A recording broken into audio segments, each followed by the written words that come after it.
Not so long ago, people thought the most advanced way to deal with the dreadfully strange members of our society was to put them away.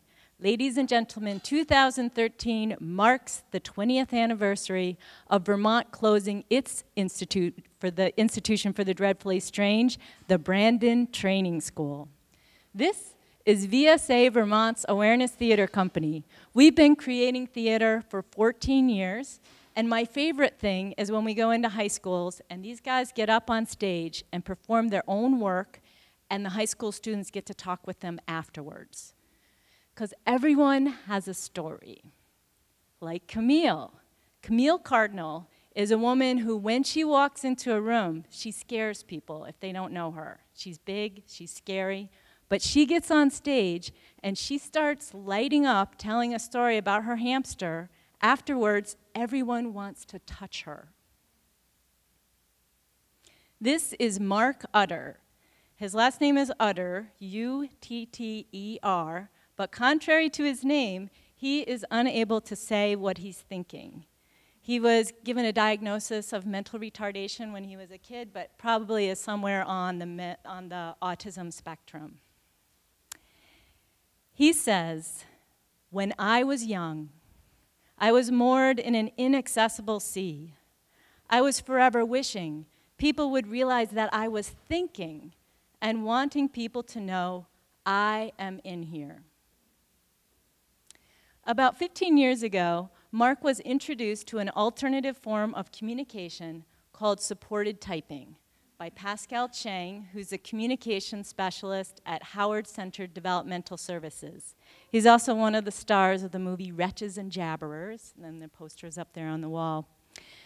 Supported typing works like this. A trained facilitator sits next to Mark, like me, and puts their hand on someplace on his arm. I put my hand on his elbow.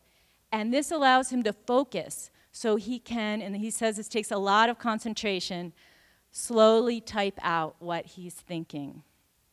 About 8 years ago, Mark started to come to my office to work on a theater project that would tell his story. Now, I could say I've logged about 1,000 hours sitting next to Mark, watching his words slowly come out as he writes this story and starts managing this project. And so we have people come in to work on this project with us, and they sit down at the computer with us. They ask him a question, and then he slowly types, and they see how slow this is. And I know they're thinking, where is the patience and interest coming for this woman who sat here for so long? Well, I'd like to introduce you to the men I grew up with. That's my grandfather down at the end, my mother's father. He's got the yellow carnation on his coat. And these men are all deaf. And when they were growing up, they were actually called deaf and dumb. And they went to the Rochester School for the Deaf. At that school, they believed that the best way for their kids to learn English well was to fingerspell everything. So they didn't do any sign language. They used the manual alphabet, and this was actually called the Rochester Method. My grandfather was notorious for being the fastest fingerspeller this side of the Mississippi.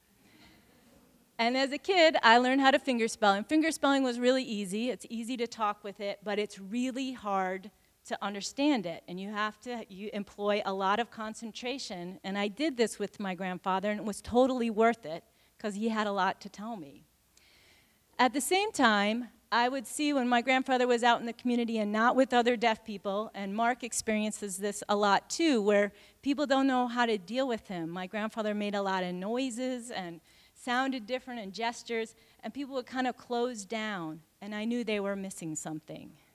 So it gives me great pleasure to say that this 8-year project has resulted in a movie called I Am In Here, a view of my daily life with good suggestions from my intelligent mind. And we're premiering it on March 16th at the Main Street Landing for the Performing Arts at 7 p.m. This movie takes you through a day in Mark's life where he experiences a lot of communication obstacles, like this one, in which this guy is getting increasingly frustrated with Mark over a little misunderstanding. At that point, we hear a buzzer, and then we're transported into Mark's mind, which he says, because he hung out in it and entertained himself in it for like 30 years, is a pretty fascinating place.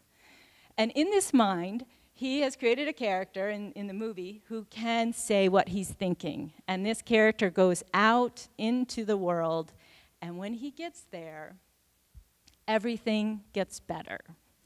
And I hope you guys recognize this guy. He's Paul Schnabel. He performed a stellar performance of Shakespeare's Richard III down in Middlebury, and he represents one of many people who have joined us in this project to give us their expertise and skills. So, I Am In Here is a 30-minute film.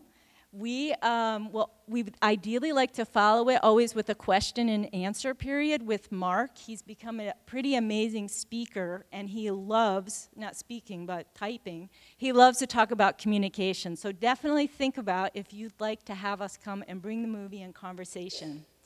We're filmmakers, so we're going to now say, we don't have enough money to finish the film, so you can also join us in our latest effort, which is a bowl-a-thon at Champlain Lanes, where we filmed one of the places. And check our website, it's March 10th, and we're going to have a lot of fun. And I'll close with Mark's words. Now that Vermont has closed its institution, society is still adjusting. The task at hand is for everyone to surrender their wishes for perfection and embrace our different ways of being human. Thank you.